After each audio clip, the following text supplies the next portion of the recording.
The importance of social justice in personal finance education. Hello, my name is Havah and I come from a small diverse town in the Bay Area called Richmond. From living here, I am able to immerse myself within different cultures as well as thrive in ethnically and culturally inclusive environments.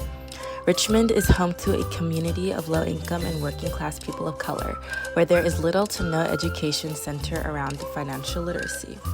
From having conversations with friends and seeing my mom struggle with understanding taxes and other financial responsibilities, I discovered the importance of helping underserved people build financial literacy through personal finance education. Many first-generation and second-generation youth in Richmond have undergone the same hardship of helping their immigrant parents understand how to pay their bills and taxes. This often requires them to be on call with customer representatives for bill charges or Googling certain financial terms and translating it into their home language and simplified terms for their parents to understand. I can relate to this experience because my mom is an immigrant from the Philippines and can sometimes struggle with understanding how to fill out her documents. Since I was little, I would help her navigate how to use her credit card and pay her bills. A story that may sound familiar with everyone is filling out FAFSA for your university or college. The extensive process of having to be on hold with the FAFSA representatives for long periods of time and then figuring out which numerical information goes where is stressful for families who are not familiar with this system. If we were educated beforehand on how to use this resource, then it would be easier and less of a burden for many of us. Financial literacy is only available for people who come from wealthy backgrounds. Marginalized and underprivileged people deserve to have the same opportunities that privileged people have in understanding finances.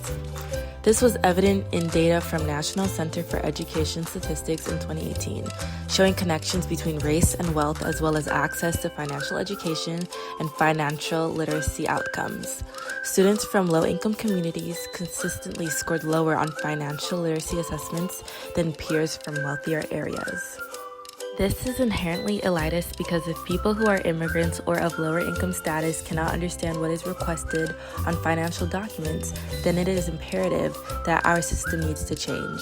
It should not be the child's responsibility to figure out how to help their parents pay bills while they can be out playing with their friends instead. The impact of financial education does more than increase money in one's pockets. It also encourages financial security and well-being. Educating youth allows them to build skills for adulthood, including navigating how to make decisions and setting goals. Integrating money topics into classroom settings will teach students to take steps forward for financial independence and economic mobility. They will have higher chances of getting a car, renting an apartment, and scoring a good job. As a result, we help people in historically marginalized communities remove oppressive barriers and attain a more equitable future. Placing blame on a person for being poor only makes it seem like marginalized communities are individually at fault for their circumstances, and it overlooks the reality that our country's economy is built on systemic racism. It is easy for immigrant parents or disadvantaged people to feel guilt for not understanding how to do something they should know how to do. However, we should recognize that many families do not receive support and encouragement for having financial conversations. There is no district or government level support for accessible personal finance learning in high schools or in college. People of color have been systemically isolated from the resources and opportunities to build generational wealth and continue to be underserved. Financial education is important for youth in our community because it promotes financial literacy among the underprivileged and closes the racial wealth gap. By teaching financial topics at an early age, we can foster empowering conversations around money and dismantle racism in financial systems.